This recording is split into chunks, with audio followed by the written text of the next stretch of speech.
Hello, everybody. We're supposed to be live. Let's check real quick. I think we are. Double checking. One, two, three. Let's see. Hold on, everybody. Should be live. Yeah, we're live. All right, let's do it. I don't get the preview monitor, so that's concerning. But it does says live. It does say, yeah. It is working. These openings for these live streams will never stop being hilarious. Because if you look at the playback, you would think I have no idea what I'm doing. I hit all the right buttons, and then it has no preview image whatsoever that I'm live. So I had to click on the actual broadcast that you guys are clicking on and saw myself live. So now I know it's working. And I see people in the chat too.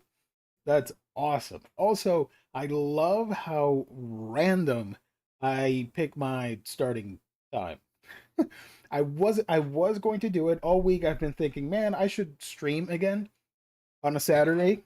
This just might be the date to stream, I guess. I don't know. I like Saturday nights. Saturday is my favorite day of the week. I don't know if you guys know that, but it's Saturday's like a weekday, but everybody's off.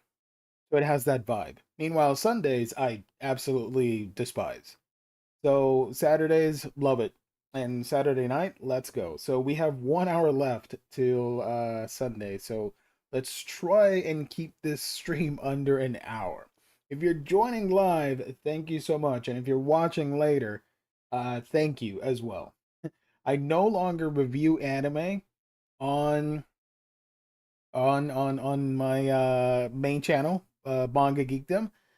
Algorithm stuff and just way too time consuming, but I still watch it and still enjoy it. That's one of my most favorite things to watch animation in general. And just for the heck of it, I thought I'd review it and just vent a little bit about it. So I'm gonna share that. Javier, thank you so much. Sup, dude? James, thank you so much with a melting face emoji. Love it. I went to Target today and saw Super Monkey Ball toys and thought of you. Let's go. Geo hates Mondays and Wednesdays. You heard it here. Uh, yeah, yeah. And well, actually, I don't. I like the energy that it. You're starting the week fresh on a Monday, right? And Monday night streams with Omni Bros and stuff. There are so many people watching that I really get excited about that and pumps me up. And I think it shines through on the stream where I'm very energetic and salty at times, but that's on purpose. Character goofs and gaffs. I really enjoy it. Rest of the week, I could care less for. So yeah, uh, Saturdays. Saturday is the date. All right, so let's see what we got here. We got let's do some screen sharing. Why not? All righty. Gonna open up my this is my actual AniList page. So if you want to follow me on AniList, which is where I keep track of all my anime and manga, just search for Manga Geekdom and I'm there. Right now, actually, let me. How do I get the chat to show? Oh, here it is. Beautiful. Thank you. All right. So we're not gonna waste time. Let's get to it because, as you can see, I have a lot of things to discuss here. Briefly, not gonna waste too much of your time. Okay, so this is my AniList page. If you want to follow me, go right ahead. Here's my profile, all that fun stuff. Blah. And today, well, yeah, today, most, if not all, of the summer shows ended.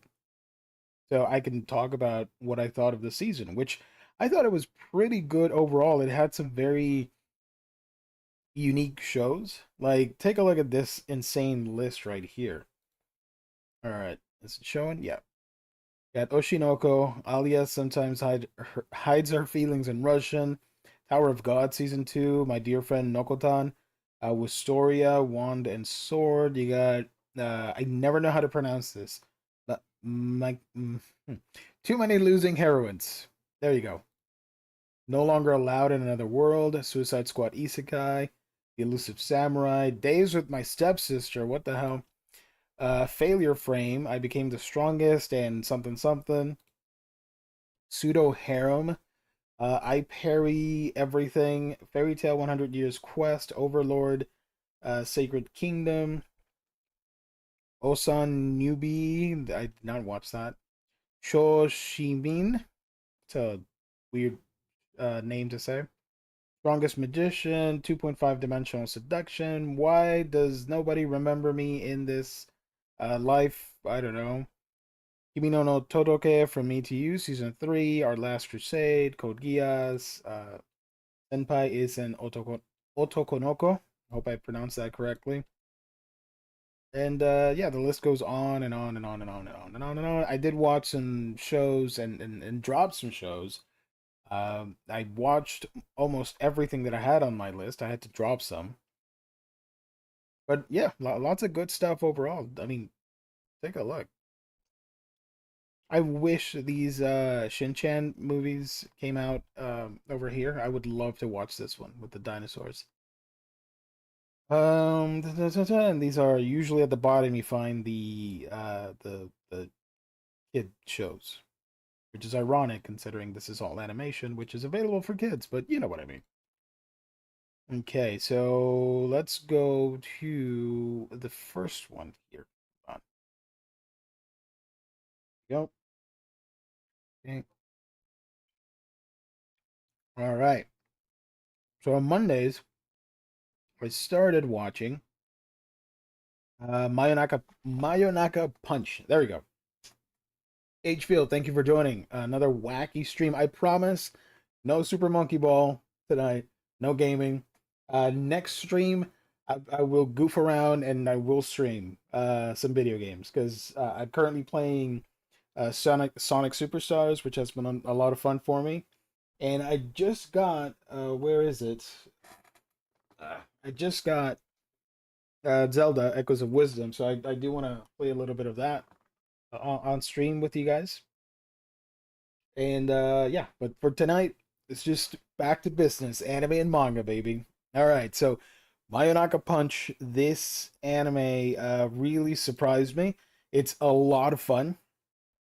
It has a manga adaptation, but it's another like Bebop scenario where the manga is adapting the anime, but it actually ended up coming out first. But it has the notes from the production team, so they were able to get it started.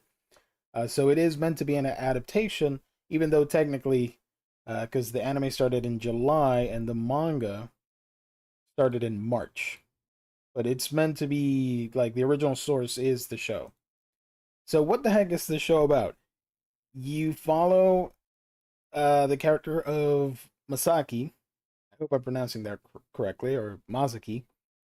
She was part of a. It says YouTube because they're not gonna use YouTube, but it's essentially YouTube. She was part of a YouTube group called the Harikiri Sisters. They were pretty popular. Had a falling out. Mazaki got heated and ended up punching one of the castmates or YouTubers, and that caused a huge public backlash. She was embarrassed and uh, ashamed for all that stuff and went back into hiding. So one day she ends up meeting on a looking to film like spooky video or live stream. She ends up meeting. I assume it's live. Technically, the name is live, but they pronounce it Live. I'm gonna say live. The vampire. Yes, she is a vampire, and uh, they end up teaming up, wanting to create content together. The promise is that if they reach uh, a lot of subscribers, live or Live will consume Masaki's blood. But it's really fun. It's endearing. It's charming. It's silly at times. It has a great cast of characters. I love the art. This is by one of my favorite animation studios, PA Works. I watch all their stuff. Love it. And for this one, it was no exception. I love the color palette for these characters. The bright pink neon and all that stuff. You guys know me. That's my favorite color schemes. And it was great to see an exaggerated version of being a content creator through the lens of anime and vampires. They are on stream creating Mayonaka Punch. They create a new group. Mazaki is sort of the behind the scenes girl, and they can't tell people that they're vampires, so they have to hide that fact and all that. Lots of hijinks ensue, and I thought it was great. I really enjoyed it. So I do recommend that one. I gave this one a score of 4 stars out of 5. Harvey, you're gonna be upset with this stream because it's not gonna. I know you're not gonna be as excited because we're gonna talk about some current new stuff that you might not be watching. So I do apologize, but I thank you so much for showing up. Appreciate it, Josh. Thank you so much. Thank you, everybody. So I did enjoy that. That was a lot of fun. Shy came back with a season 2. I did enjoy season 1, but to me, this might be a hot take. Shy seems like the, no pun intended, the shyer cousin of My Hero Academia. It has a similar premise with young heroes, but it for me it takes a while to go anywhere where I'm like super invested in it.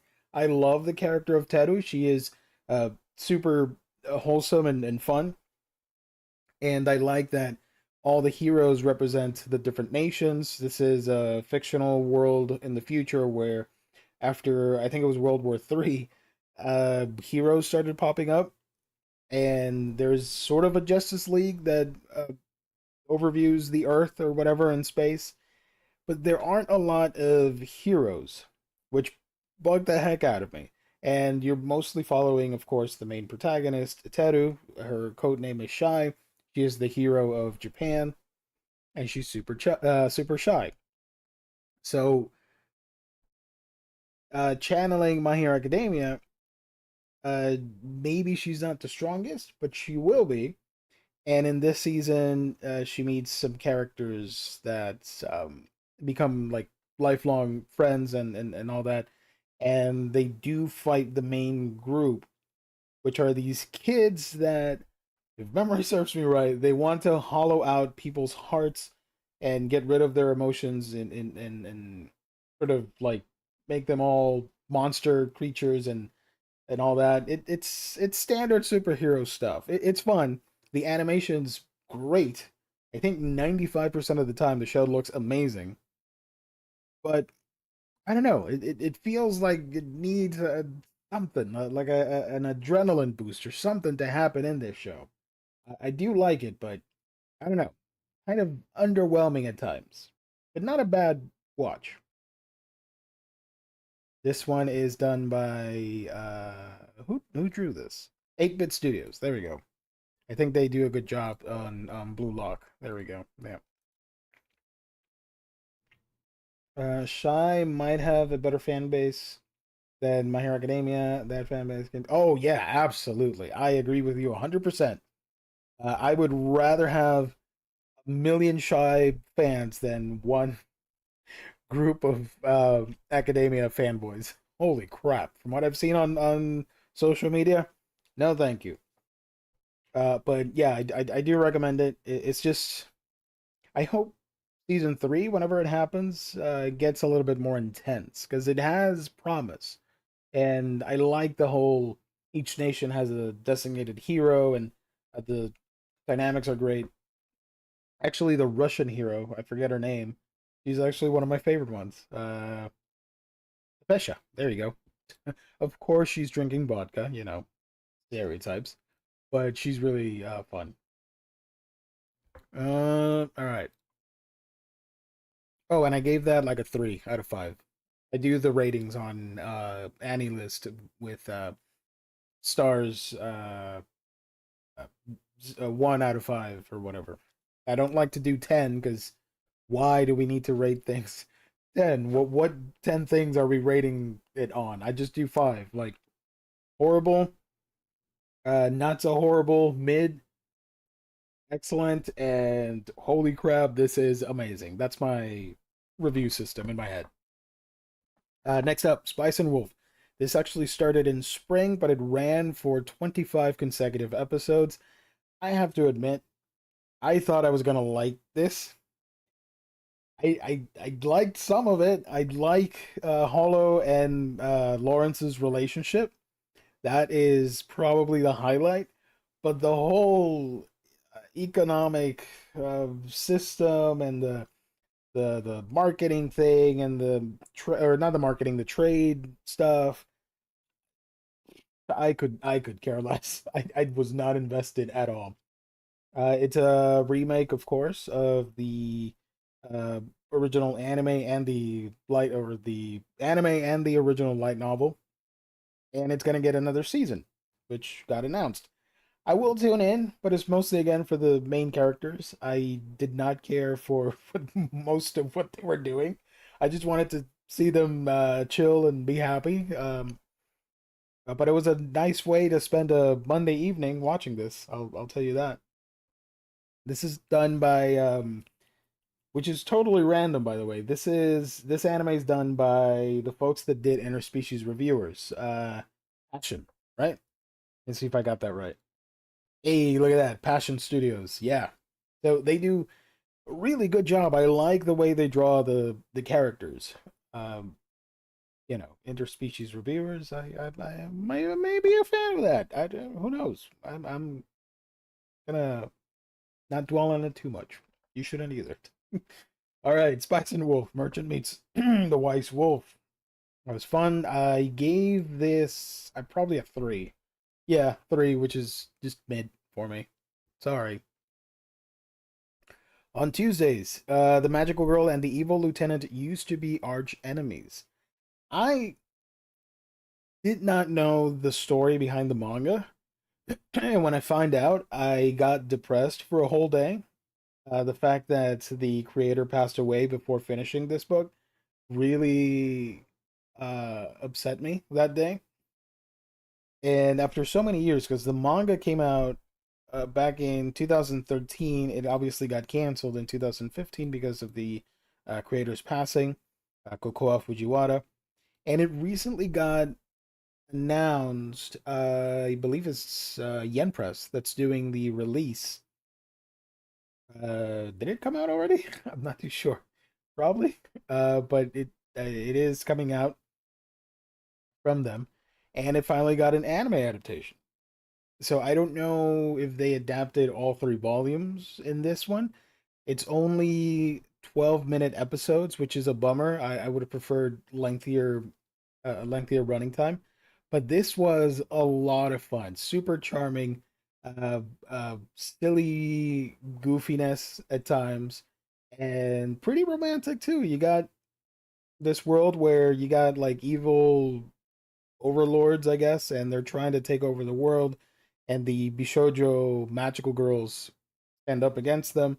And the main characters here, one is an evil lieutenant in that organization, and the other is a very sweet, wholesome, and sometimes naive magical girl who gets these powers. She doesn't have a lot going for her in her life, and uh, the lieutenant falls in love with her.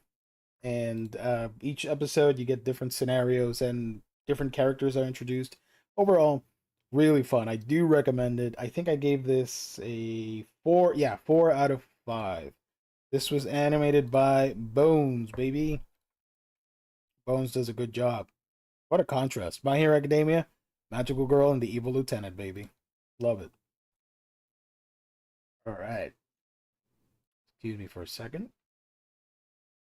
I feel like Hollow and Lawrence's relationship is pretty much the draw for anyone who likes the series. Yeah, I tried. I really tried to give this a shot and get invested in the whole uh, um, um, their whole world system and merchant dilemma. I'm like, I can't do this. So most of the time, I was just looking at it while on my phone or, on the background and stuff. But I got most of what was happening, but that was about it. Okay, so after this one, you take this down. After this one, we have no longer allowed in another world. I think this is the one isekai that I watched. I'm trying to not watch isekais these days because 95% of them are pretty much the same, rinse and repeat. But I remember the manga intrigued me. Here's the manga. This one is a twist on the isekai because it follows Osamu Dazai, a fictionalized version, whereas he's attempting the double murder suicide thing with his girlfriend, he gets isekai into another world.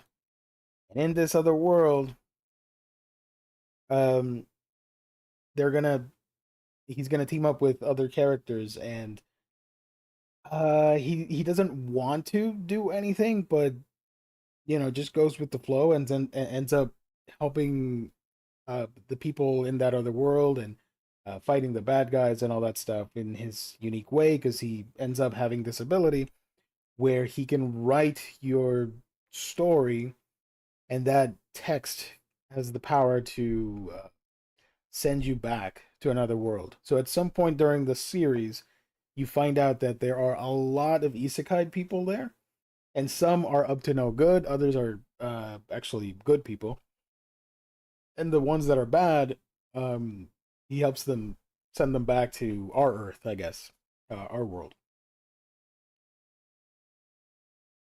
They probably just did the shorter episodes because it only ever got 3 volumes. So I feel like people uh underrate the idea of a miniseries. Like, what's wrong with a 3 or 4 episodes? I didn't know about the 3 volumes and the author's passing, but when I found out, I'm like, oh, that makes sense. But maybe you should have tied like instead of doing 12 episodes of 12 minutes each, you should have just done 6 episodes of 22, 24, 23 minutes each. I think. I don't know. But you're right. So yeah, this one actually I really enjoyed.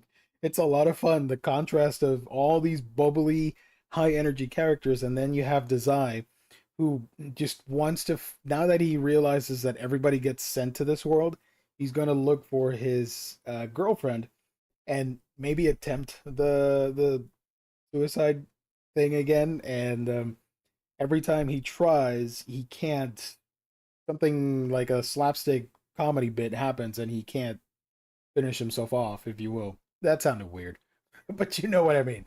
End it.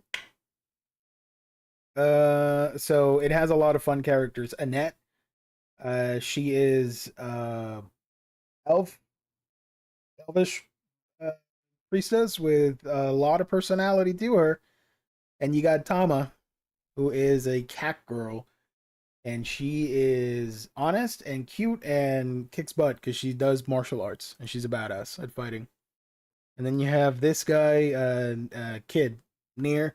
He's sort of like what's the guy's name from Berserk? Isidro. He's like Isidro, but not as whiny. And then all these other characters show up. But honestly, it's a fun time. If you don't mind the isekai thing, I think the studio does a really good job of bringing the manga to life. I'm gonna butcher this name.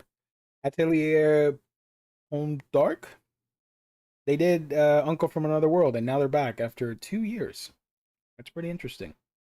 They haven't done a lot, but they really do a good job of adapting the source material. The character designs.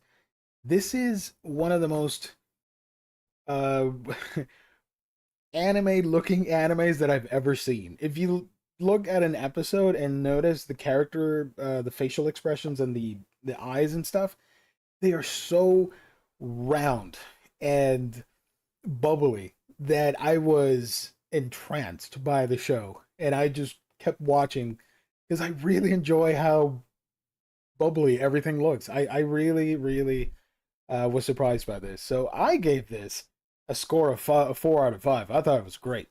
Now, keep in mind, I'm not an expert, so don't come at me with my ratings. These are just my ratings for fun. I hate the way Osamu Dazai is treated in popular Japanese culture. The lack of respect is bonkers. Oh, absolutely. That is also part of what I found hilarious. The contrast that, I mean, it's the same way that we might get, like, I mean, you know, different writers, but let's say William Shakespeare, and how, like, I just mentioned on Omnibros a comic about William Shakespeare's creations going off and trying to fight Shakespeare himself, and it's like an action comic or something. So I understand what they're going with by fictionalizing famous famous writers and historical figures and all that. But yeah, Dazai, if he had a say in his legacy, I'm pretty sure he'd be as upset with stuff like this. 4 out of 5, and isn't good enough. No, I don't believe in doing 10 out of 10s or whatever. How many things do you need to judge it on to justify 10 stars? Like, five is enough. Come on now. Anyways, yeah, I do agree, Hfield. The lack of respect is bonkers. But it made for some quality isekai thing, fun show. I don't know. Wednesdays, Oshinoko Wednesdays. This show is back, the second season.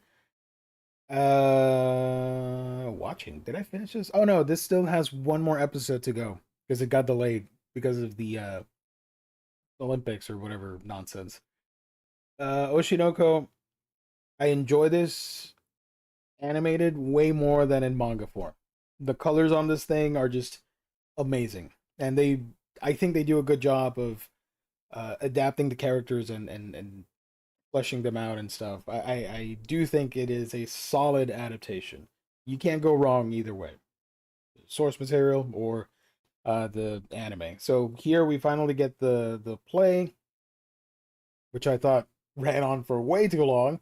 I wasn't as invested as other people. I'm like, yeah, okay, it's cool, but ultimately you're just watching these characters do a play.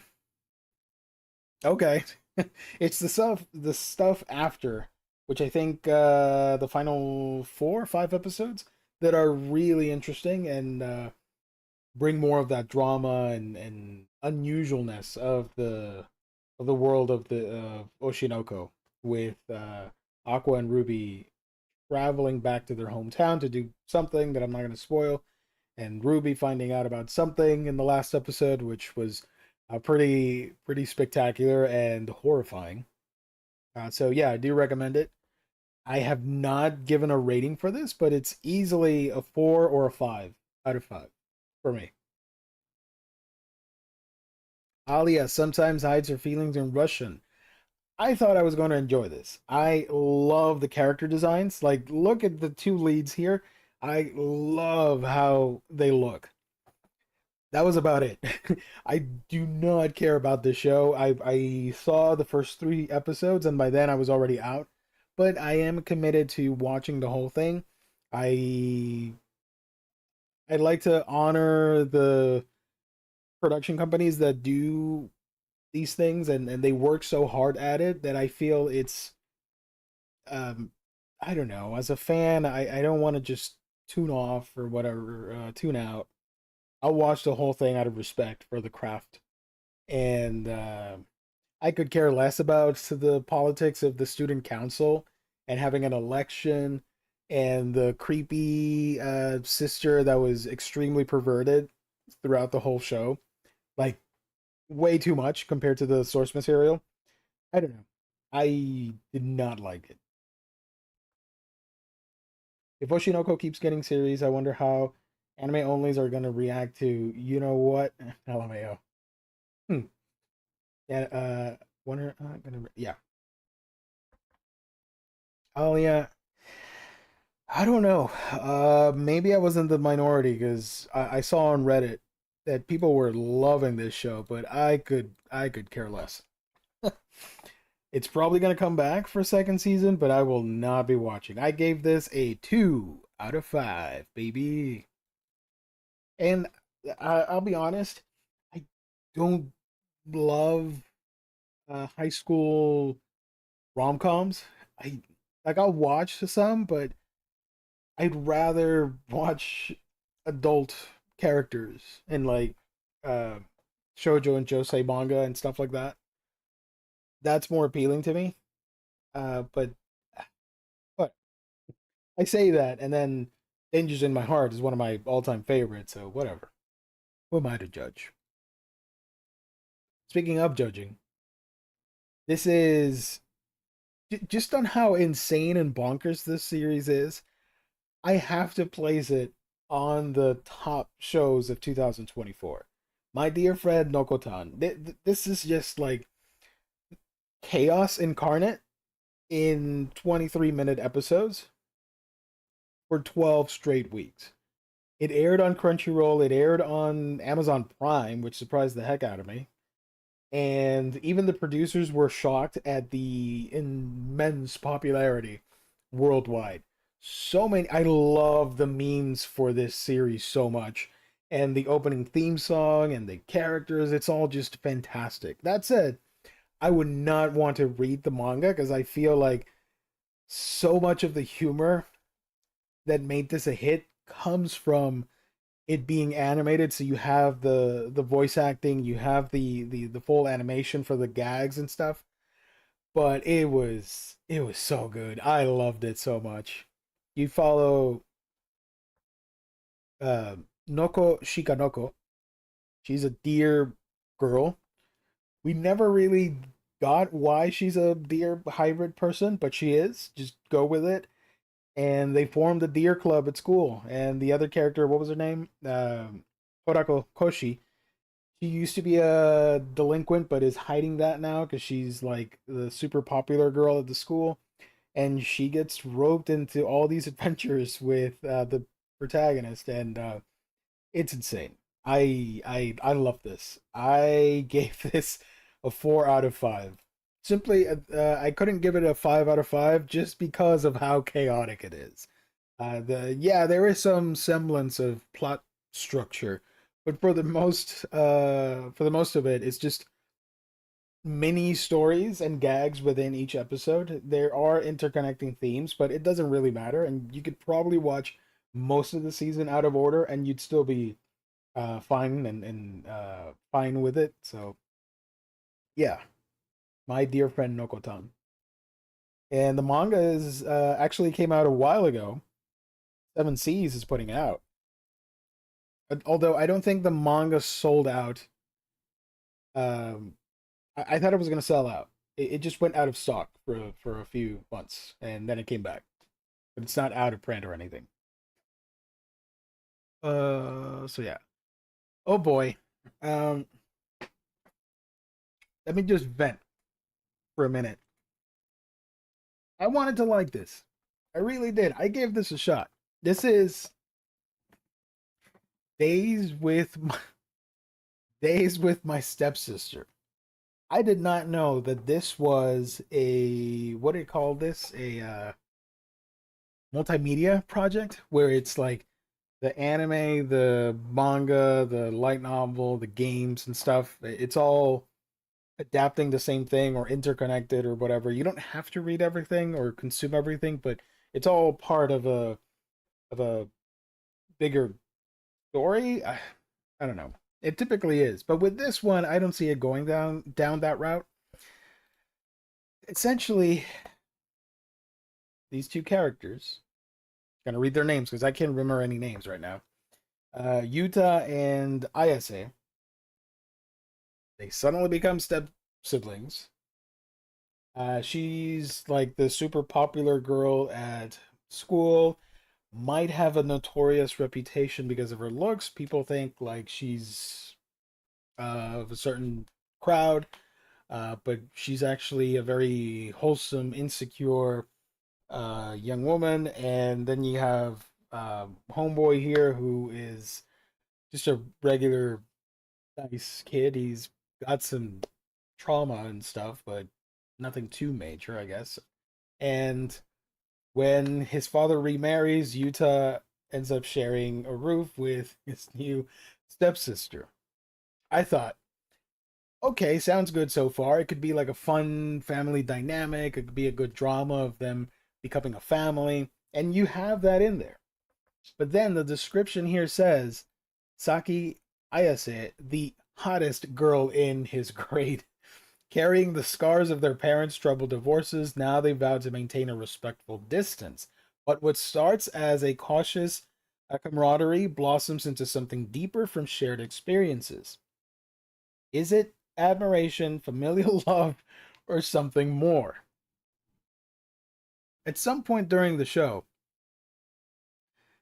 they start examining if they actually have feelings for each other. I did not know we were going to go down that route, and I was disturbed because their parents are there. That's weird. They're all living under the same roof. What the hell's going on? And the show is beautifully animated because it's a drama. You don't have to do a lot, so you can focus on getting the character designs right 100% of the time. And at one point, she's confused with her feelings, which is understandable, I guess. I don't know. And he's also confused as well, and they don't know which way to go. Um, I think it's possible to explore a romance between step siblings that meet in high school in an interesting way, but I heard that the character were just duller than dishwater. Yes, and that's what I'm getting at. You have a lot of episodes where the two characters, they're just sitting, conversing. Not a lot happens.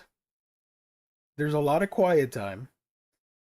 The animation doesn't do much because it's just them sitting around, and it feels like the most pretentious animation project that you can think of. Like, this famous director is doing this film now, and it's very artsy in its presentation. Like, it'll have a lot of like segues into scenes where it would be like old film strip filters on the show, or it will zoom in on like a desk with a notepad.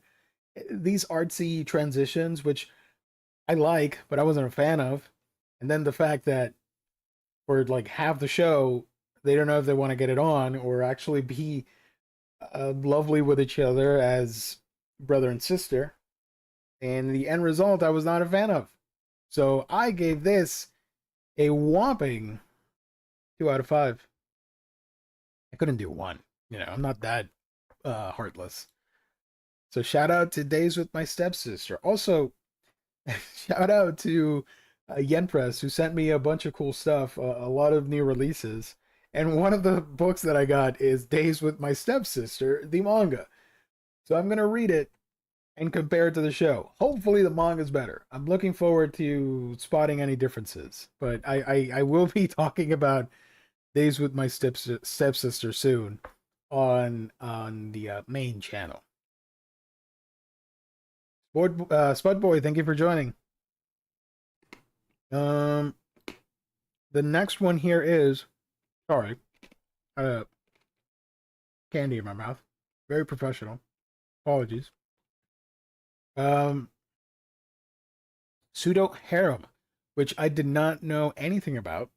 I didn't even know that was based on a manga, and I was pleasantly surprised. This one is a lot of fun. It's based on Gigi Harem, and follow Eiji, who joins the drama club with dreams of having a harem like the ones from his favorite manga. Then he meets Rin, an underclassman, finds herself crushing hard on Eiji and tries on different personas in his presence to win him over.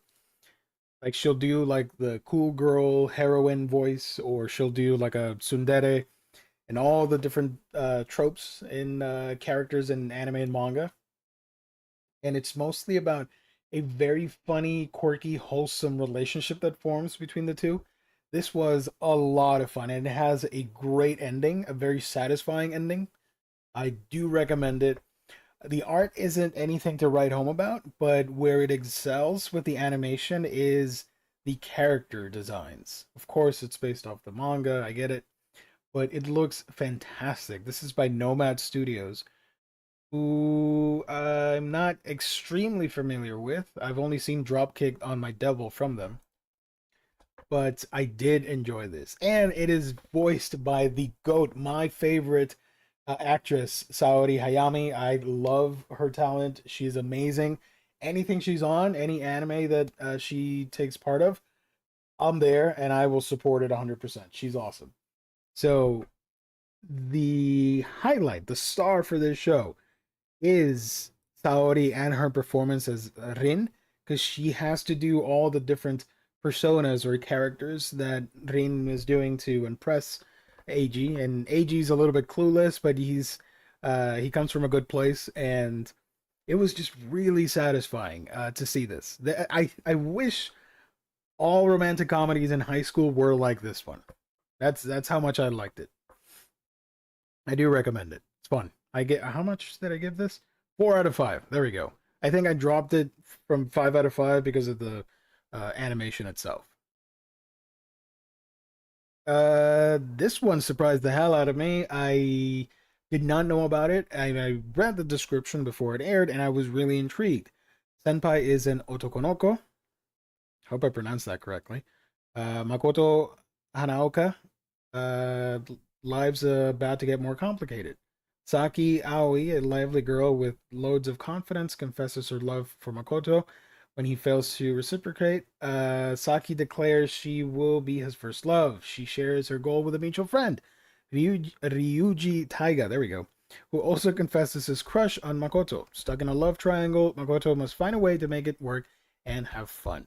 So, we follow the character of Makoto, young man who dresses like a woman despite his mother's disapproval. That is probably the biggest plot point in the series. The manga ran for 10 volumes. Wow, 100 chapters. So I thought it was great, and there were very reconnection. Okay, apparently I disconnected, so I'm on a delay. So I do apologize. It should be fine now. So let me speed things up just in case. I don't want to go off the air. Makoto, I really enjoyed the dynamic with his friends and learning more about himself, learning to love himself, and be fine with his decision to cross dress and all that stuff. And it was a very positive show, a very lovely message. I really enjoyed the dynamic and the humor that each of the characters brought. I gave this a 5 out of 5. I really enjoyed this. Uh, was the sheer amount of times that Senpai is an Otokonoko animation would simply went simple and chibi probably to save money? Yes. However, I thought it was actually cute. Oh, absolutely. You could tell right away this is to save some cash, but it worked so well because of the humor. If it was a dramatic show, like full on drama, it wouldn't have made sense.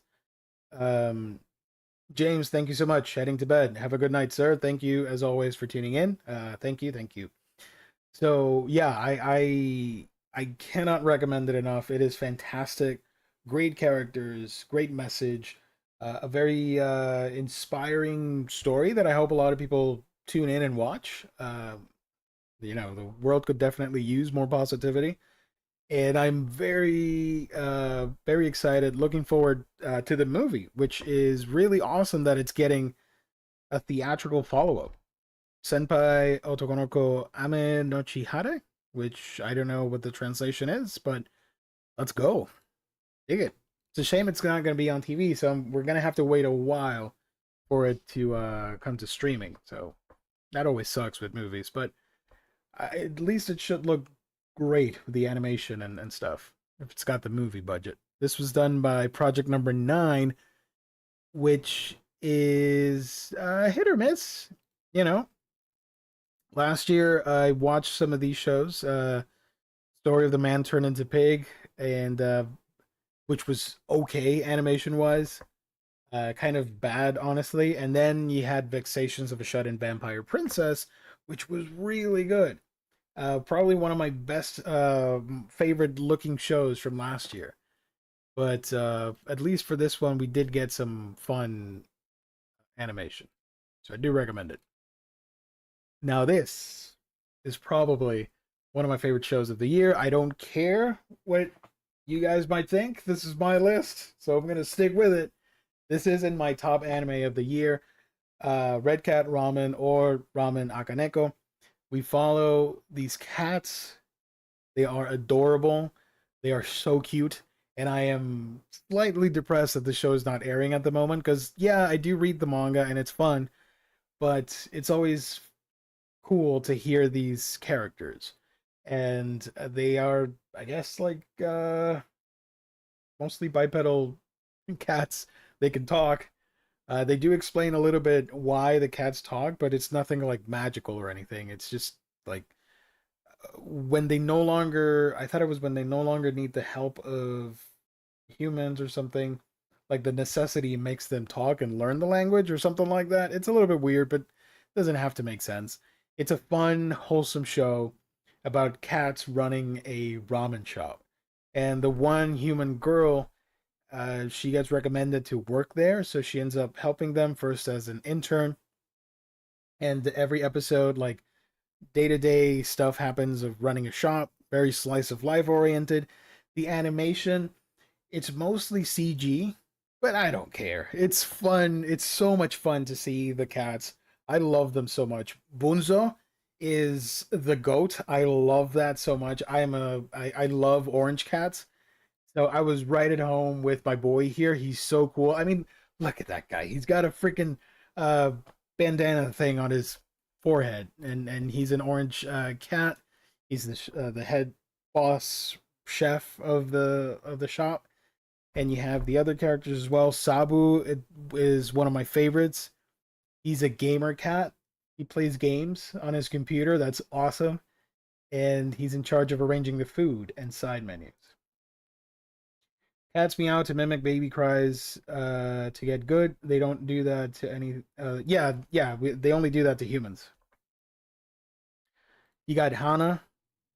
She's the customer service, and she starts out a little bit sassy, petty, and kind of salty, but you quickly warm up to her, and you find out later about her backstory, which is pretty interesting.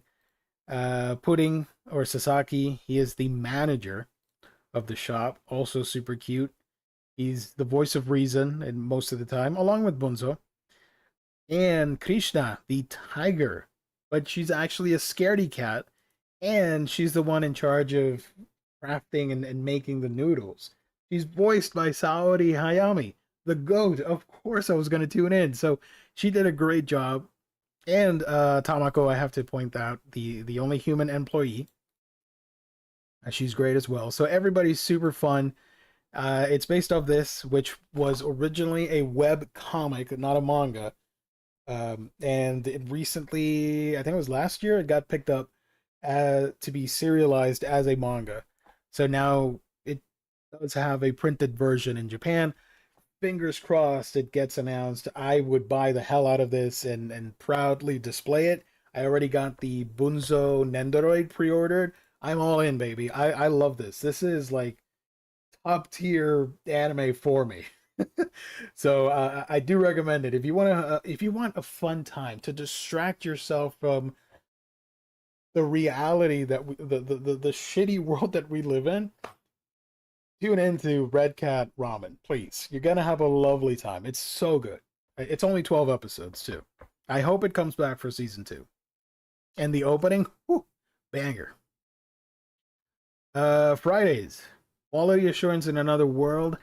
I knew about this from, I think Riley, Omnibus Collector, was the one that told me about it when we were doing the first when it was first solicited on a manga stream and we talked about it. It's basically it's kind of an isekai, but it's more about characters getting stuck inside a video game, and you find out slight spoilers. Oh yeah, Josh, yes, Red Cat Ramen, 5 out of 5, absolutely, no questions. Um, so yeah, quality assurance in another world. We find out that the game is glitched, and the developer or the testers for the mods and testers, sorry, for the game are stuck in said virtual reality, and they were supposed to examine and debug the game, but they can't get out.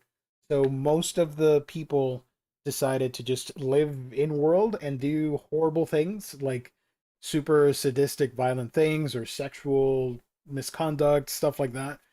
The main protagonist, however, he's a good guy and he's doing his best to continue his job because he figures if he can debug the whole thing and figure out what is happening and reach the end of the plot, because most of these modders thought, well, let's just beat the game, but they weren't able to do that. So if they think if they go all the way to the end, they might solve the issue and go back to our world. They don't know if like if you die in the game, you die in real life. They don't know. So there's that mystery, that suspense to it. They meet. He meets an NPC, and they go off on an adventure together. I don't want to ruin it. There are some plot twists, plenty. It's fun. I don't know if I'm gonna come back to a season two if they do announce it, because it left off on a cliffhanger. I might as well, but it's nothing groundbreaking or anything. It has a few jokes, like the dragons and the huge hand attack that shows up, that I really did enjoy. But it's all right. Wasn't necessarily my favorite of the bunch. I gave this a 3 out of 5. Whew. All right, Saturdays. Atri, Atari, however they pronounce it. This is. I did not know that this was based off a visual novel, and it got a manga adaptation as well as a original net animation. So this is essentially a story about this kid, teenager. Uh, I don't know. Yeah, teenager, probably like 16, 17. He is. Um, he survived. This is. Wait, what was it? The world is under a crisis because the water levels have risen because of global warming and stuff, and a lot of cities and whatnot have gone underwater, and what's left of humanity, they've fled many places and are huddled up in inland, I guess. So a lot of people, like the protagonist here, are living in coastal cities in Japan, or what's left of it, and he discovers a humanoid girl robot. She is very quirky, very naive at times. She thinks she knows best, but doesn't really. And off they go into this adventure, potential romance, if you will.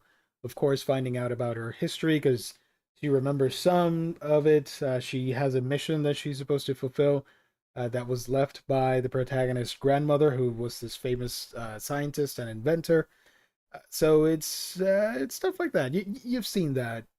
You've seen shows like that. Like over here, if I go down, it's gonna suggest things like Island, Yokohama, Kaida Shikiko. It's one of those. It's pretty chill.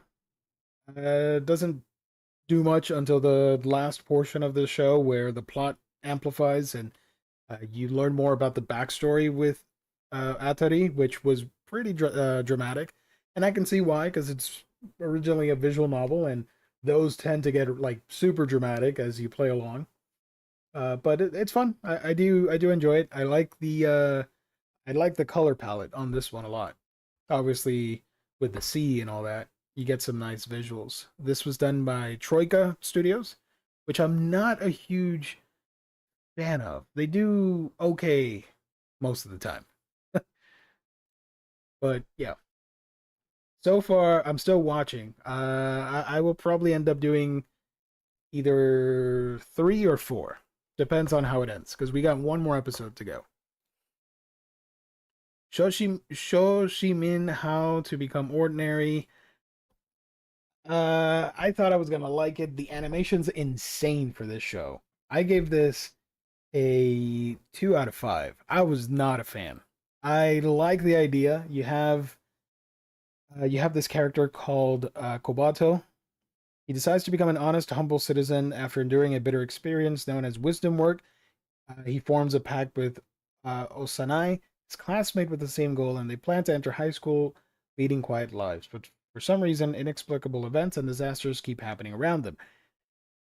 I thought it was going to be literally disasters like war or natural disasters or something, but it's more about the everyday occurrences and like somebody goes missing or an item goes missing or there's drama with a character, that sort of thing.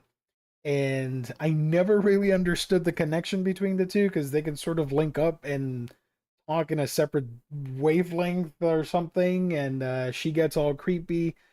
Um, there are episodes devoted to just solving really mundane. It's like Sherlock Holmes solving like the most mundane, boring things. Like one of the episodes was dedicated to how the character made chocolate pudding in the microwave without actually using the milk card or something like that.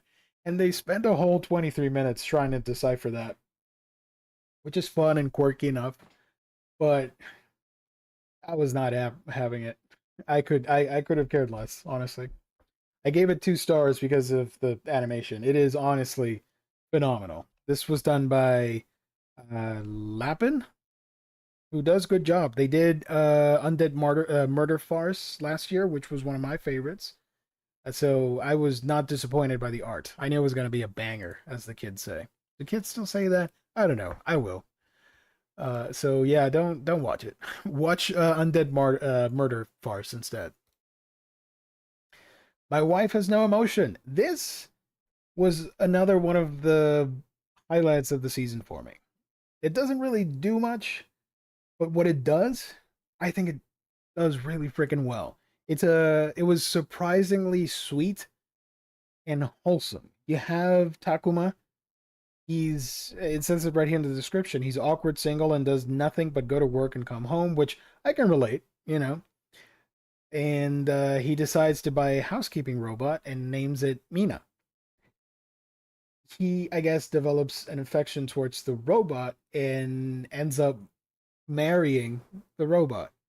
But it's not perverse in any way. It's very sweet. It's very endearing. And you just follow these newlyweds in the not so distant future. And I for sure think in the future, we're not going to see it, unfortunately. So, future degenerates, if YouTube is still around and you're watching this video, I am calling it. And that I was right in saying in 2024 that, I don't know, 100 years from now, we will have humanoid robots and people will, of course, marry these robots and neglect real human relationships. That is something that will happen. Because right now we have people that don't care about human relations as well. And the idea of uh, an emotionless robot may sound appealing to some. It could be out of curiosity. It could be out of like a sexual desire. Who knows? Who knows? People are weird. We have weird fetishes and tastes. That's all I'll say. But for this one, it doesn't go that route, thankfully. And Mina, she's a robot. She's curious, and she starts understanding little by little how Takuma works and thinks. And she develops a personality all her own and is able to develop feelings, which is really fun to see on a show like this. I know the mangaka was sick for the past couple of months or something like that, and had announced recently that they're taking a break from the series, apologizing to fans because they're not going to get new chapters anytime soon. So they did promise the manga will resume at some point, and I do believe this is licensed by yeah, Seven Seas as the manga for My Wife Has No Emotion. But I do recommend it. It was a lot of fun. And the opening for this one is probably my favorite out of the season. It was really good. I love the music for this show as well. Oh wait, how many? 4 out of 5 on this one. There we go. Whew. All right, Sakuna of Rice and Ruin. This is based off the video game of the same name. And I've only played like 5 hours of the game, so I can't tell you with certainty how well this adapts to the story of the game. But from what I played and what I watched here, it does a faithful job of getting the characters right and the world. Sakuna is the child of two deities in um, the lofty realm, and some humans accidentally stumble upon this valley of the gods, if you will, and they can't go back to the human world. So, long story short, Sakuna, she doesn't do much. Her mother was the goddess of harvest, so she's got that lineage. And for some hijinks, she ends up going down to this island where it is overrun by demons. Sakuna felt like it wanted to be more an anime than a game. Well, maybe the anime might be the way to experience this one. I was not loving the farming mechanics, but I'll get to that in a second. So long story short, Sakuna is now babysitting all these human characters. Some are young, others are old, and she's a bit greedy at the start, and she gets humbled by the one of the main gods, if you will, and she gets sent down to this island that's overrun by demons. Her parents were lived there, but are missing, and we don't know what happened to them. We find out later, and there's a lot of farming in here. I remember in the game you have to farm a lot, which I was not a fan of, and in this they speed things up for the convenience of 12 episodes. I like the voice cast. Again, this is by PA Works. For the most part, it's a very good anime. There are a couple episodes where you know that it got downgraded with the character animations and stuff, but that just happens in Japan, with so many studios overworked and just chugging these things out, that I can't fault them for that. And out of respect, watch the entirety of the show because doing this is hard. You're creating these things, and it's not easy.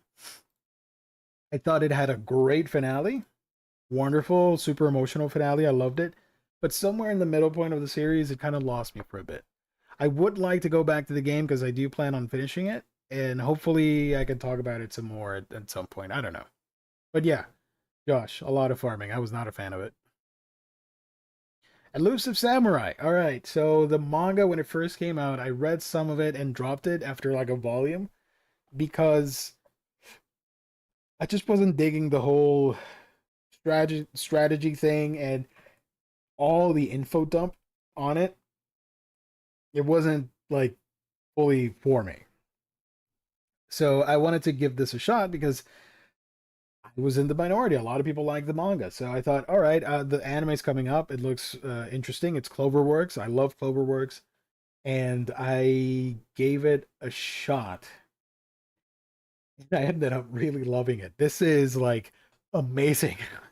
I don't know why it didn't click with me with the manga, but the anime I love, and I hope we get that second season soon because I want more. The animation on this thing is like the best of the 90s when it came to anime, but in a 2024 budget, if you know what I mean. Some of these episodes just straight up felt like I was watching a theatrical adaptation. The characters are fascinating. It's funny. It's grotesque at times with the violence. But that's the point. Now it's trying to highlight the depravity and the violence of that era, and sort of the wars that came about. But highly, highly recommended. This was so much fun. This was by Cloverworks, of course. They're one of the goats. I love Cloverworks. They can't animate a shojo for they dare not pick any shojo manga to adapt. Holy crap. They're allergic to shojo. What the hell? But when they do get stuff like Bochi the Rock, Windbreaker, over here, Spy Family, they do an amazing job. They're one of the best studios, in my opinion. PA Works and Cloverworks are two of my favorites. So I do recommend it. Easy, 5 out of 5. And the music on this thing, whoo, whoo, the art direction, oh man, love it. The farming lost me too. I'm not the biggest fan of that gameplay and really lost it. I feel like the anime adapted. I feel like anime adapted from video games usually end up at some point feeling strange and too video gamey. You could tell with Sakuna where, like, okay, in the game this would have been a boss fight, and there's a lull that happens where the characters are just doing nothing. I'm like, yeah, this is they're stretching things and trying to figure out how to put the game on screen for a new audience. But that was fun, especially when we get to the main boss fights and stuff. I could see that. Too many losing heroines. I think, from an acting perspective, is probably one of the best shows of the year. The cast on this thing is insanely talented and sounds really different than the rest of the shows on here. I really enjoyed it. I thought it was lovely. Even though it's a rom com high school thingamajig, but it tries new things. And the protagonist, kind of a loser, but with a heart, and he's not getting any of the girls, but they're all friends with him, and it feels a little bit more authentic to real life than some of these other like harem type romantic comedies. You have a huge supporting cast of characters, and they're all pretty unique. And the nurse was one of my favorites because she was so out of pocket and degenerate, and no teacher should be behaving that way. So that made me giggle. That was hilarious. So yeah, and the animation was really freaking good. This was by A1 Pictures, and typically they do a great job. They animate the shit out of whatever they're adapting. Wasn't a huge fan of Solo Leveling, but whatever. It's good. I like it. The opening, oh, I love that opening. Hell yeah, dude. I agree. So good. The manga is and the light novel is being put out by Seven Seas. If you guys are wondering, um, Anna, she was great. Lemon, just fantastic characters all around. I think aside from the nurse, I think Chica might have been my favorite character from the bunch, from the main trio. She was very sweet and shy and nerdy. So yeah, I do recommend this one a lot. This I gave this a 5 out of 5. It was that good. And then we have the 1 out of 5 for the season. I like elves. I'm a huge fan for elvish characters. Uh, uh, uh, and this has been the year of the elf. You got Friedan. You got Marcel from Delicious in Dungeon. There was another one that I'm missing. And now you got what was her name? Uh, her name, whatever. Erufuda. Elfuda. This is this was such a bad show. Holy crap. It aired on what's the platform on High Dive. This was another 12-minute episode thing, and it's literally like it's super not safe for work. You have scenes of just characters talking in the nude for like 5 minutes straight. It was hilarious. And all these characters end up isekaiing to our world, and they find our junk food and become addicted to it, and they start eating it. The main character is this elf, and she befriends the main character, Naoe, or one of the main characters. He's a therapist, massage therapist, and he's a very wholesome dude, and he's committed to helping her lose weight. And as all the other characters show up, they all get obese, and he's trying to help them. So if you like, it honestly feels like this is for, like, I don't mind having obese characters in shows. I'm not thin myself, but this felt like, and not, it wasn't fat shaming. This felt more uh like a fat fetish, right? It's just, you're just obsessing over these characters gaining pounds, losing and gaining, losing and gaining, and just showing their tummies all the time and their boobs and butts and all everything in between. It honestly was wild. I the main reason I wanted to check it out was because I had heard some people saying, "Oh, the manga is super fun," but if the manga's like this show, no, thank you. And then the opening has one of the worst usage of CG that I've ever seen. When you have all these characters dancing and their shirts are up, so you just see bad CGI belly flopping. It's insane. Not a thick fan. No, no, no, no, no. It's just I don't mind the thickness. I just have an issue when the show just becomes an obsession of fetishisms, because that's what it felt to me, and it wasn't done in a pleasant way. Like, you can have all this etchiness and still be fun and daring and funny and all that. Like, this is something completely different. Interspecies reviewers. The reason I like it, it's very sex positive. It's actually funny, the way that they're essentially like a review content creators, but on billboards or billboards, not billboards, boards in the tavern, and they're just posting their reviews of the brothels.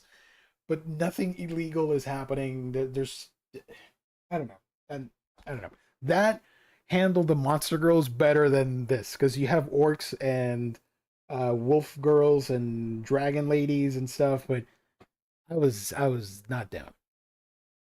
There was one character that turned out to be like a fairy, but she was dead, so she turned into a like a talking skeleton. It went places.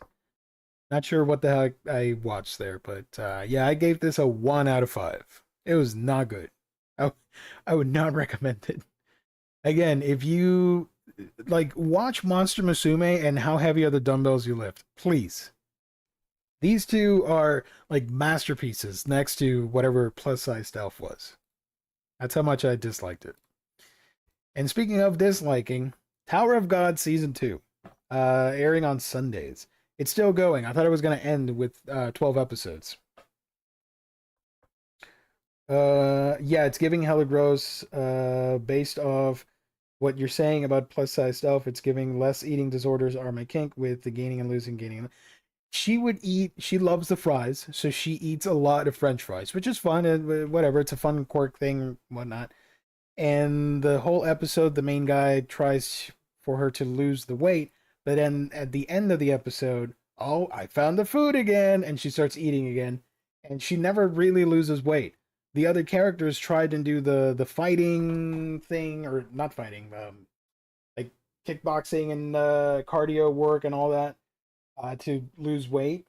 They never lose any of the weight, so it honestly felt like the creator was just fetishizing obesity, and that, no, I'm not down with that. But I am down with the thick ladies. Just for the record, Josh. But don't watch the whatever the hell that was. Going back to this Tower of God, I have so many fond memories of the webtoon, and or not the webtoon, sorry, of the first season, which aired back in April 2020. I was on the peak of pandemic time when it started. And it's very nostalgic for me for various reasons that I don't really want to get into now because I'm feeling fine, and if I start talking about it, I am gonna get depressed because it involves that time period, and I really don't want to talk about it with family stuff and whatnot. If you've been around, you know what I mean. But during that negativity of the of how horrible the world was that time at that time, the at the okay, I'll go into it. Whatever. April, March, April, something. World was turned upside down, and it feels like it never got flipped back up again. And at the time, my job was cut in half, so I was working in the afternoons. And it was insane because at night I would log in with my friends to play Overwatch, and we would stay playing up until like 2 in the morning. I would go to bed and easily wake up like at 9 or 10 or like 8 or 9 and casually get ready at noon to go work during the afternoon, which was like at 2.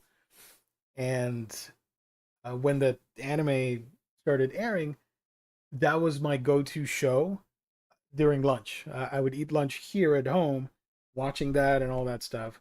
So that dynamic, just that repetition that forms. If you're a seasonal anime watcher, you form a habit week after week. So when the show ends, it sort of feels like saying goodbye to a friend. That's happened way too often, and sometimes I think there's something wrong with me. But whatever, that's a topic for another day. And for Tower of God, I really enjoyed it. I thought it was fun. I like that the animation, on purpose, wasn't well crafted. It had a look to it that emulated the web comic or the webtoon, and I thought it was pretty memorable. The music and all that stuff, loved it. So it ended, and that year just ended horribly for me, and I forgot about Tower of God. And they mentioned, oh, we're gonna do a season 2, and it never happened until now. And to my surprise, this looks like shit. It is not as good as the original. The plot is all over the place. Half the time, I don't know what's happening with these characters. And at some point, I just gave up, and I'm just watching it out of respect for season 1. I'm not, excuse me, I'm not up to date with the webtoon comic, so I don't know. This this is by a different studio. The first anime, here we have it. It's emulating the style of the webtoon. This is by Telecom Animation Film. They've done things, they're doing Blue Box, which is airing soon. They did Astronaut this year, which was so good. One of my highlights of the year. They did Lupin Zero, Don't Toy With Me, Miss Nagatoro. So yeah, they've done a lot of cool stuff. Fujiko's Lie is really good too. Lupin, yeah. So they do a really good job. I don't know what happened, but they gave the license to the Answer Studio. The Answer Studio has only done all this that I have not watched and could care less for. Flag was good and Go 13, but everything after is not that great. And Tower of God, just lazy animation, recycling a lot of things. The animation's super chopped up. It's not good. The plot is super confusing at times. I was so disappointed by this, and I really want to love it. At least the music's good. I really wanted to love it, and I'm just so disappointed with it. But boy, yeah, I agree. I was really disappointed with the second season of Tower of God 2. The plot just seemed all over the place and not what I was hoping after the conclusion of the first season. I haven't read any of the webtoon. I read some of it online, but then early this year, I picked up the first hardcover, and the webtoon doesn't have the best art. but it's the original story, so you get the vision of the author. And I do need to pick up the other two books, but yeah, it's a damn shame. I'll keep watching. Tomorrow we're getting a new episode. I'll watch it. Actually, it's noon now. It's midnight now, so in a couple hours. So yeah. That in a nutshell, folks. This is a long ass episode. Holy crap. That's my review for the anime season, summer 2024. I missed some shows, obviously. I didn't watch everything because I'm so busy. I got work, I got real life to do, to worry about, games and manga, of course, for manga geekdom. I couldn't watch everything. Now, my goal for the next season. Let me highlight this real quick here. There we go. Upcoming next season. There's a lot of stuff airing like in a couple weeks, in a couple days. Like, take a look at this list. Some bangers are coming up. I hope they're good. Look. It just keeps going and going and going. There's so much good stuff coming out. So I can't watch all of this, obviously. So I'm trying to limit myself. I used to watch like 25 to 35 shows, which is insane. And since I'm no longer reviewing these things, which is great for my health, honestly, I just watch what I want to watch and that's it. And I'm okay if I want to skip stuff or I'm okay dropping stuff. I did drop some shows from this season. Maybe I'll go back to it another time. Maybe I'll do a video on it, like reviewing dropped shows or something. I don't know. Only show my anime. There we go. This is what I'm going to be watching. First, we got ReZero Season 3. So excited. It airs in 3 days. Hell yeah. The first 8 are airing this year, and then the next 8 are next year on the next season. Dandadan finally making its debut. We had the movie, which I think adapts most of Volume 1 into 3 episodes. Blue Lock Season 2, super excited, even though I'm not a huge soccer... Actually, I'm not a soccer fan, but I do like the show. Uzumaki, which airs in 8 minutes on Adult Swim, so I will be watching this tomorrow on Max. It's only 4 episodes, so I'm gonna... that ends tomorrow, literally. It's not gonna be something that's recurring. Bleach is back with Thousand Year Blood War, The Conflict. I think this is the final part. Or they might do another one of 12 episodes. Who knows? I'm gonna milk this sucker. Shangri-La Frontier Season 2. Really loved Season 1. It was a lot of fun. Blue Box. I enjoyed the manga, but I stopped reading it ages ago. So I'm looking forward to the anime. Dragon Ball Daima. You know I had to do it. I love Kid Goku. That's my favorite version of Dragon Ball. Or, you know, DBZ as a whole. DB, whatever. You Are Miss Servant. I like this. I like the premise. Violent. I think she's an assassin. Now she's a maid. That's interesting. 365 Days to the Wedding. I do want to watch that. Ranma One Half, the reboot, or not the reboot, the new version, airing on Netflix. Yakuza Fiance. I've heard so many great things about this manga. I'm gonna check out the anime. If I do like the show, then I'll pick up the manga. Orb on the Movements of the Earth. I've talked about the first couple volumes on the channel. If you guys want to check it out on Manga Geekdom, reviewed some of it. A lot of fun. Well, not fun. Very good. Like dramatic action drama series. Fun is like Ranma, not Orb, where people are getting murdered left and right. Nina the Starry Bride. I've heard great things about the manga. Again, I will be checking out the show.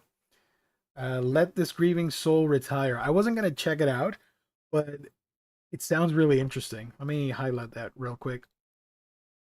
Blue Wolves of something something. That's the manga about the Shinsengumi. What is it? The Blue Wolves of Mibu. There we go.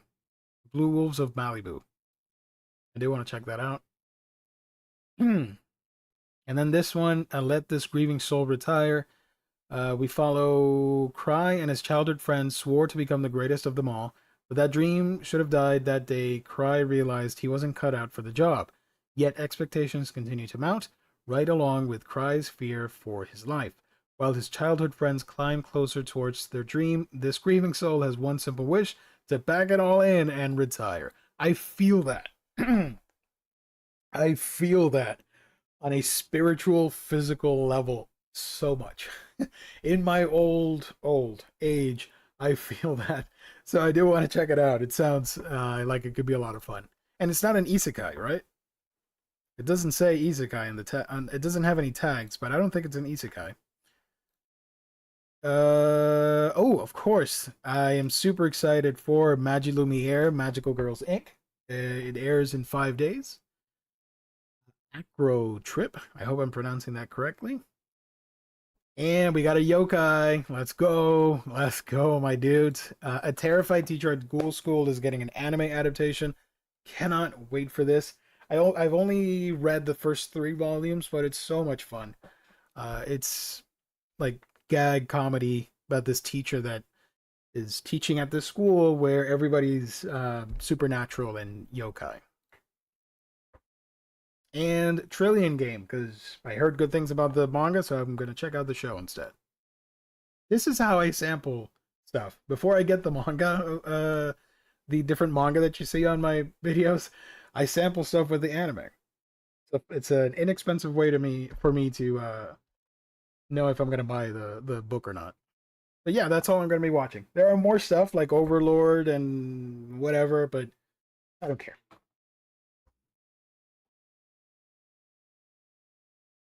I'm so excited for Dandadan, excited for Dragon Ball, sort of excited for Ranma. Waiting for all the Omnis of Orb. We got one more to come out, so I can just binge it all at once because I know I would just keep forgetting what happened the last volume or two.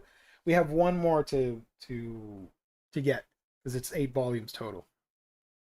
2 in 1s. Wait, that was a Scooby Doo movie. Which one? What was a Scooby Doo movie? Ghoul School? Oh, Overlord is back. Yes. I Here it is. Next season. I like Overlord, but I thought it could. I thought it should have been more. I don't know. It got a little bit too anime comedy for me. I thought it was going to be a little bit more serious at times. Where the heck is it? Overlord, where are you? I know I'm not crazy. Not on here. Easy.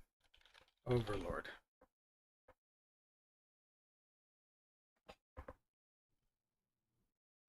Sequel. Oh, it's the movie. It's a movie. Sorry. Yeah. Theatrical follow up to the 4th season of Overlord. The film will cover the Holy Kingdom arc. I think I've only seen the first 3 seasons for Overlord. I do like it, but I don't know. I kind of fell out of it and wanted to watch other stuff. That was probably it. Scooby Doo Ghoul. Oh, this one. Terrified Teacher at Ghoul School. It's fun. If you like yokai and like supernatural characters and stuff, you'll like it. I think I talked about the manga on Omni Rose. Apparently, the manga for my wife came back as a middle schooler is actually really good and not weird like people thought it'd be. Tearjerker and feel good business. I read that as well. I forgot about that one. I'll check it out. Yeah, I'm down to watching anything. You know, I'll make a like I understand the criticism and I agree with the criticism, but for the most part, I'll let me watch it and make up my own mind and then agree or disagree with the internet. But yeah, I was in that camp too. I was appalled by what seemed to be um a weird manga anime. But I'll check out the show. The Vampire from Ghoul School was one of my first crushes. Oh, Ghoul School is Scooby Doo. Okay, okay, now I get it. Okay, Anything? Have you seen Pure Pain Made in Abyss? I've not read the manga, but I really like the anime. Season one obviously shocked the hell out of me because that's sort of the thing, right? You want to shock your friends, you show them Made in Abyss. The movie was really fucked up, and then the second season was even more fucked up.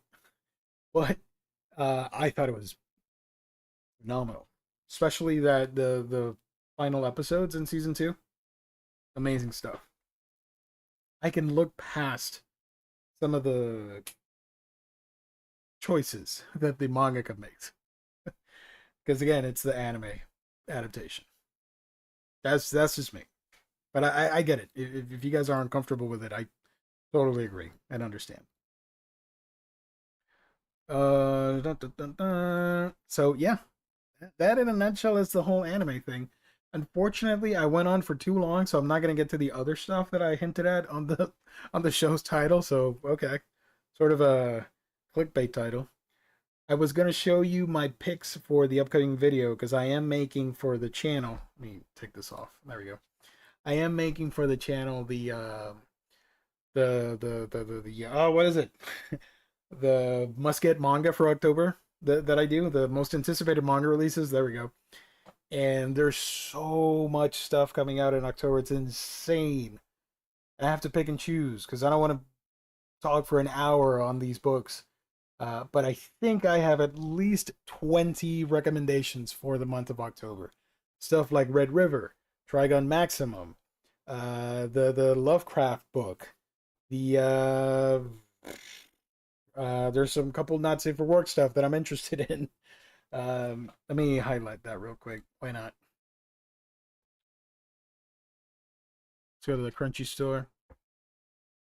By the way, I hate the Crunchyroll store. I don't buy from them these days, aside from like Blu-rays and stuff. But I hate that it's not crunchyrollstore.com. You have to go to store.crunchyroll.com. That is so cumbersome.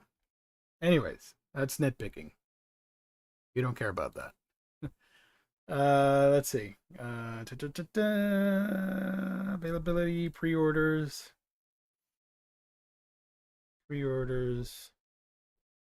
Oh, what the hell did I used to do here? No. Hide filters. Excuse me. Newest to oldest. Okay. Oh, look at that. It's the Not Safe for Work manga that Josh and James want me to talk about. Yay. No, no, no, no, no. No, no, no. This isn't gonna work. Their listing sucks, right? I don't want to do Barnes and Nobles either. I hope it works. I did get some Yen Press stuff, so that's super exciting. And I should be talking about Momo as well in a upcoming video. I'm teasing you guys with material for my main channel. What the hell? What's in here? Oh my. Okay. Now this is not in order. Damn it. You guys suck. Well, this is coming out. Trigun Maximum. I will be getting it.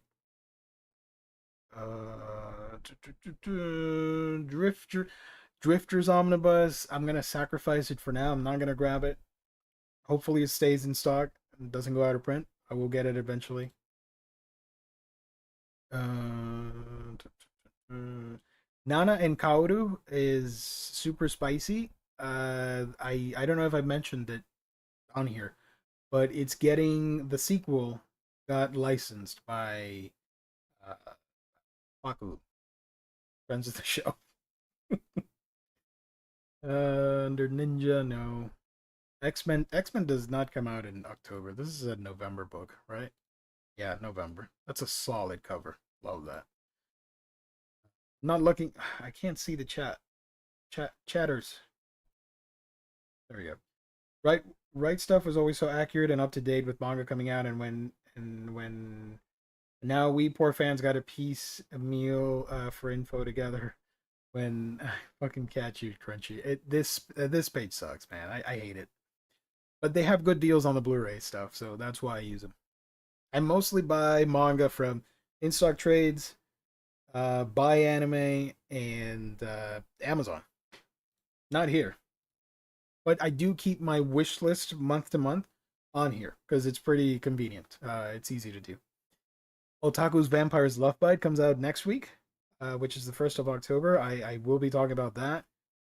Koyoharu Gotoge, their Before Demon Slayer book, which is not Demon Slayer, but it's their prototype, which would eventually inspire Demon Slayer.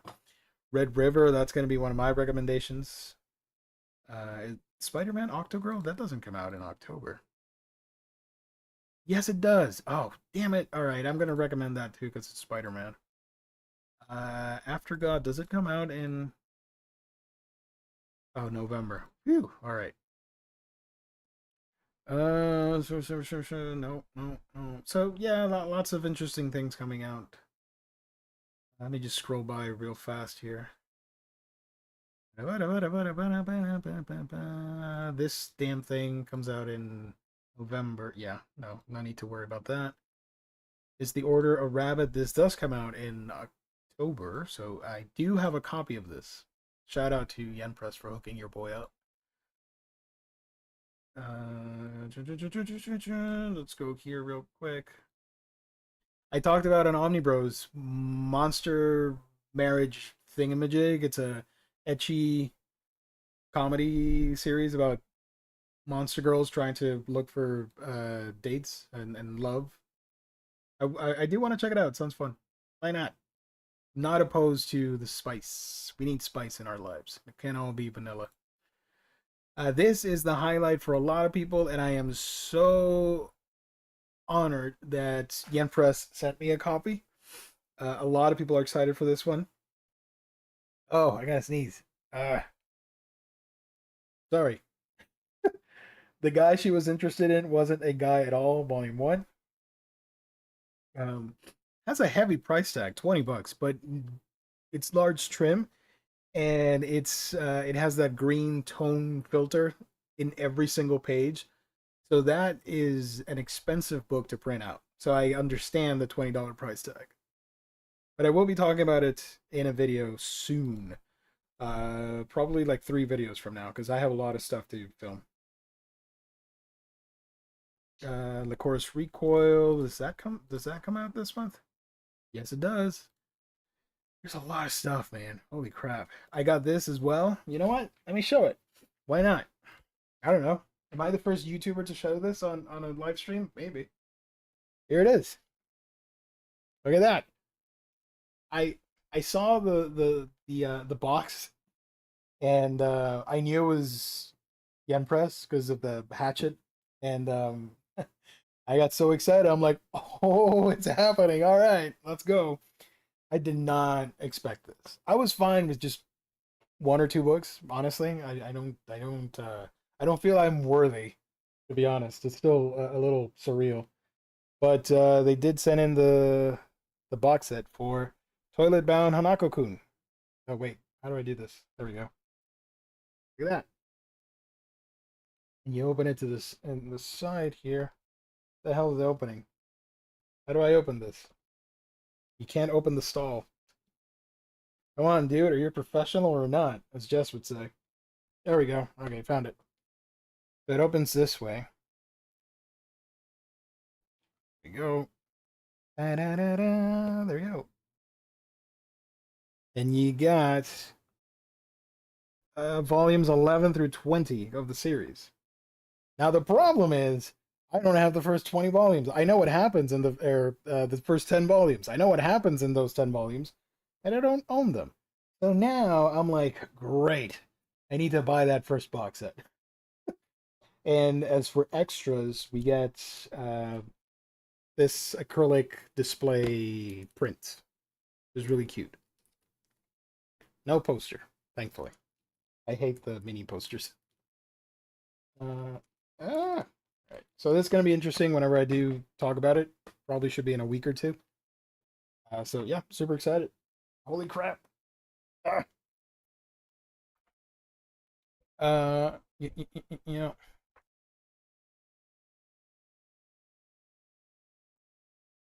Dun, dun, dun, dun, dun.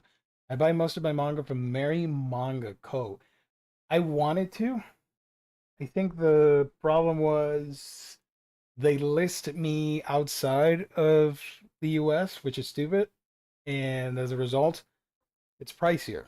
And I'm not saving anything by buying with them. But they're an option, and I could do it. But I'm looking to save money and not buy at would be essentially retail plus a little bit more. Like the shipping would be, for example, if it's a $10 book, the shipping might be like 7, 8, or $9 at times, and that no, I can't do that. The shipping's like $4 or something. I'm like, yeah, cool, whatever. Um, so I mostly stick to IST because of the $50 thing. I can easily cross that, and it's good. We're good.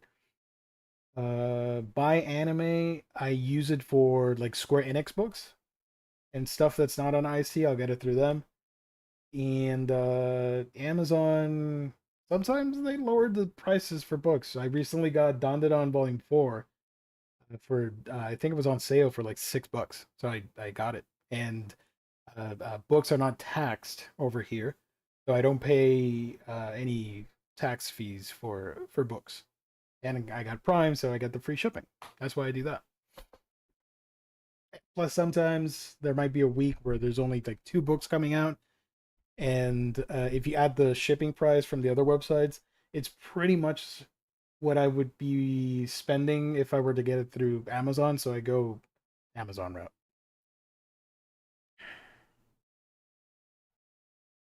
Oh man. So yeah, you guys get the picture. I'm not gonna go through this whole list because we're gonna be here all night.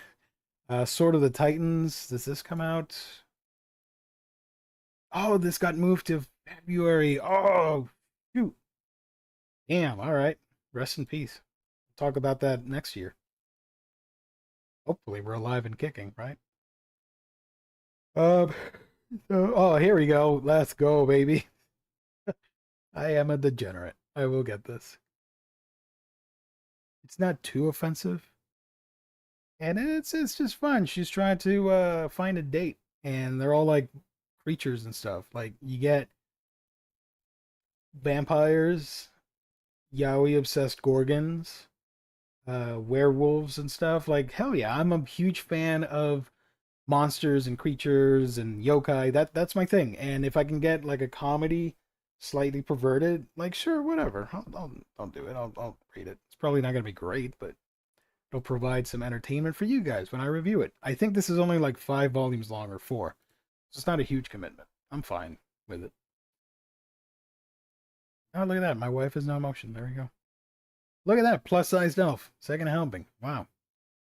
Uh, this one's pretty funny. Yandere Dark Elf. This was originally a Ero Dojin, a hentai manga, and it got turned into a regular manga so that it could be sold on an international level. And I believe it's getting an anime too. So that's pretty wild to track the history of these things. Happy Land. And Vagabond, that's next year. Innocent is also coming out. I still don't own Innocent Omnibus Volume 2, by the way. I need to get that. And Tokyo These Days. I neglected getting them.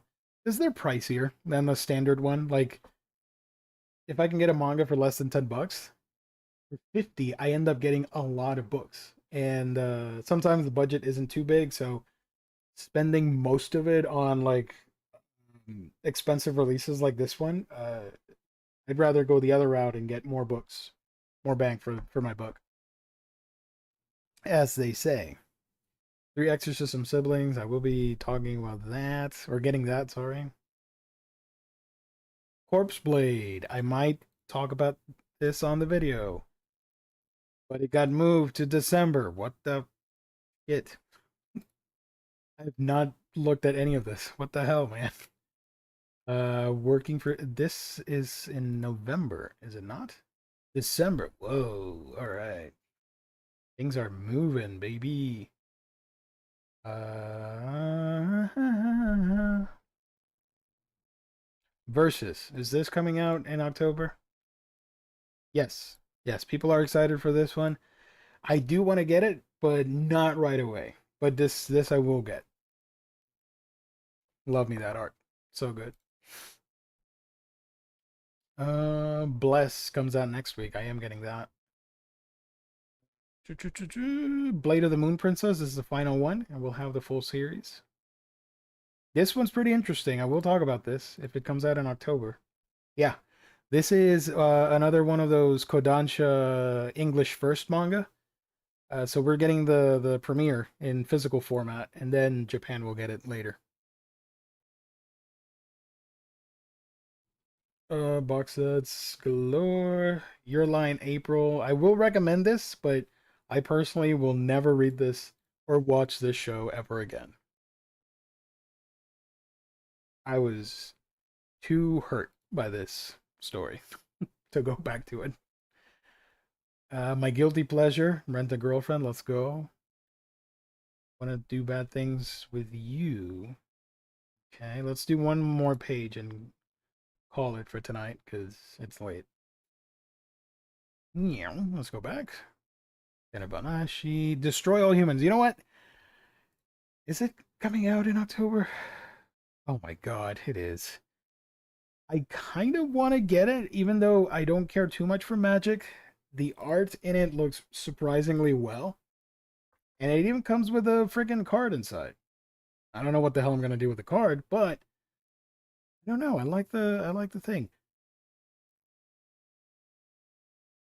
I don't know.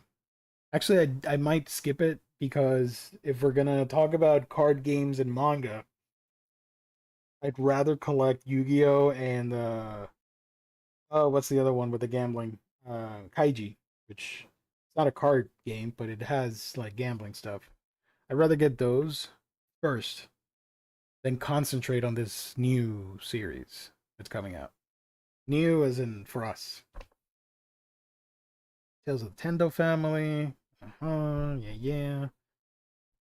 Hey, I do have this, Blade and Bastard. I will be talking about that on my video. Okay. Steel of the Celestial Shadows. I'm not going to recommend it on my video, but I love this one, so I will be getting it. Ajin. Ajin also comes out this month, right? My god. So much stuff coming out in October. What the hell? Magi Lumiere.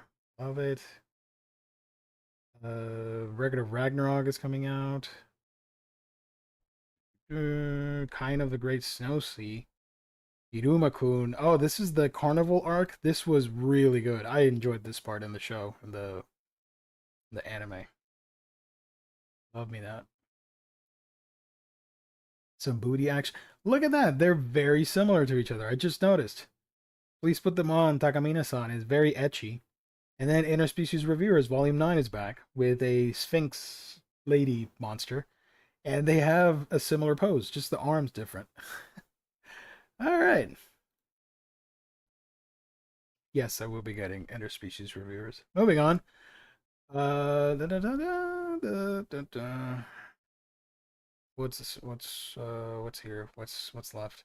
Minecraft the manga. Does this come out in October? No, this is coming out in March. Good.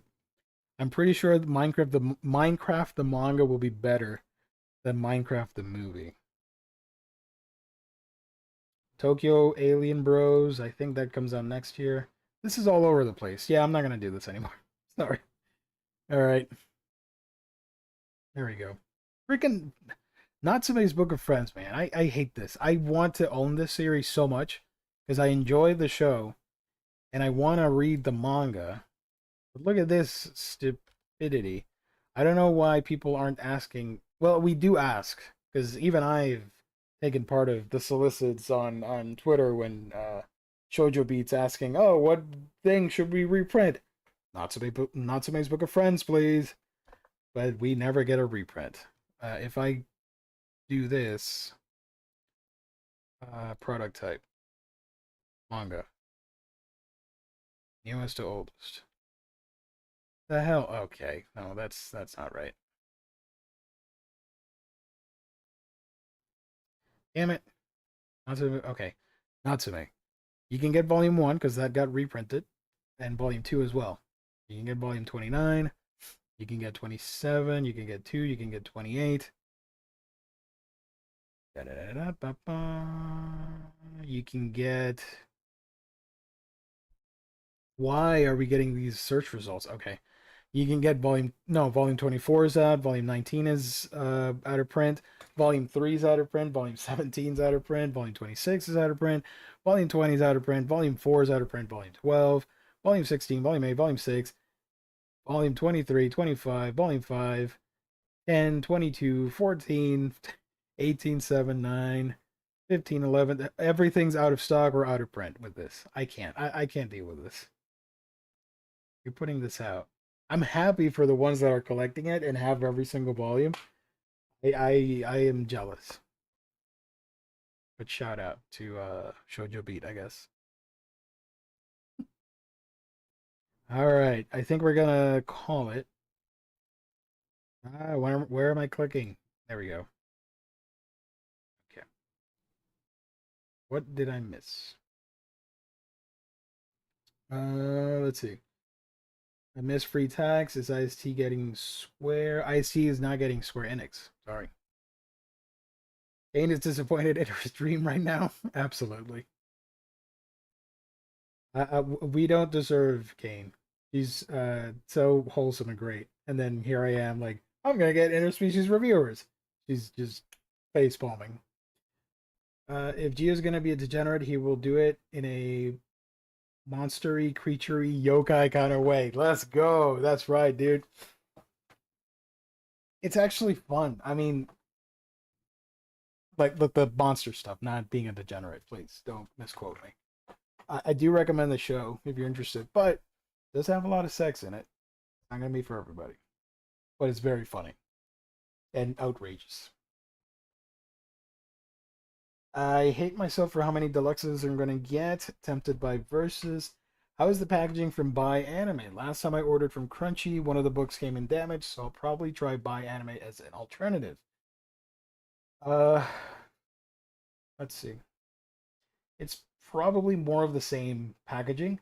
It has they use the same box because Buy Anime was born out of former Right Stuff employees, so they have the same structure in shipment. Oh, the light went out. Yay! Sorry, the light is has a separate battery. So yeah, typically when I get a book, it's gonna be the same cardboard, the same box that Crunchyroll uses, or the same one that Bright Stuff used, and maybe they'll wrap the book in bubble wrap, and and it'll have the construction paper thing that they use for extra padding. But aside from that, that's it.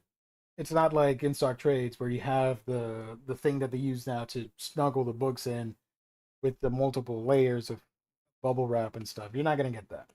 So if you're buying something that you want it to arrive in like pristine condition, maybe don't go that route. Like for me, like the Square Enix stuff I buy is like smoking behind the convenience store or 100 Girlfriends from Seven Seas. For some reason, Seven Seas. Some books are on IST, others are not. I cannot. I can never find 100 Girlfriends are not available on Instar Trade, so I get it through Buy Anime. And sometimes they'll arrive a little bit dinged here and there, but I'm okay with it because of the discount. But that's just me. I know some people don't like that, and rightfully so. You get you know you're buying these things. You expect top notch delivery and the book to arrive in pristine condition. But do check it out.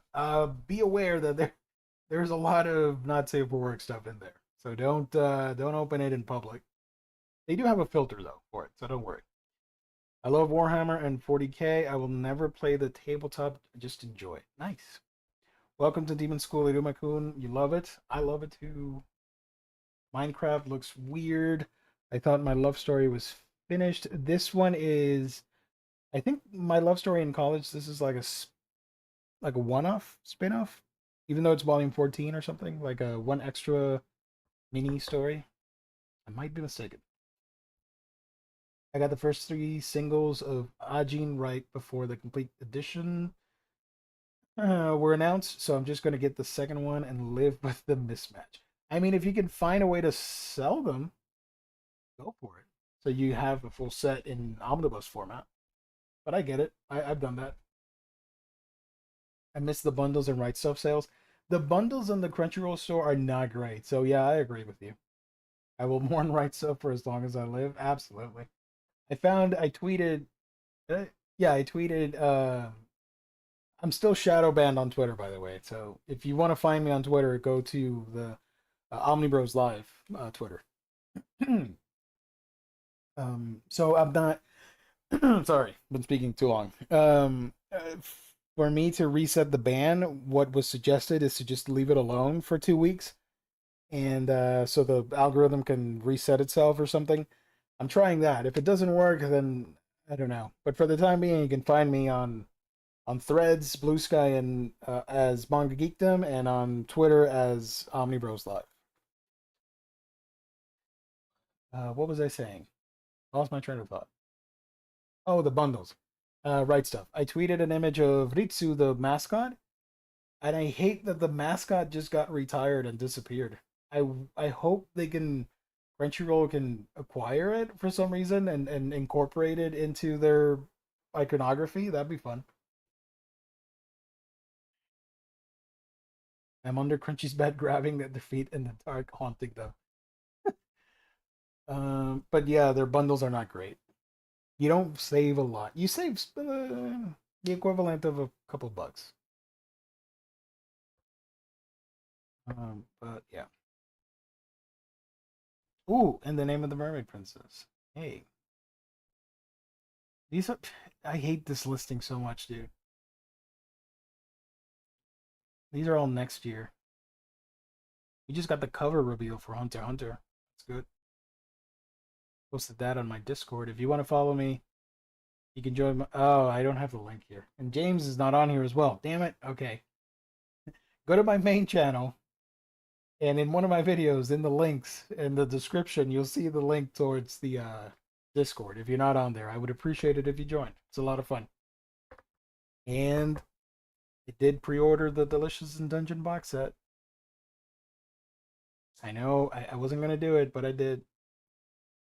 This box set is my Christmas gift for myself because it comes out early December, I think. Ooh, I got this thing, Three Body Problem manhwa. I don't know how I'm gonna review this because I have not read the original thing, nor have I watched the adaptation, whatever. So this one's gonna be tricky. I have zero knowledge of this. I would post the link, but not a mod, no power. Oh, nobody's a mod here. This is just a free for all.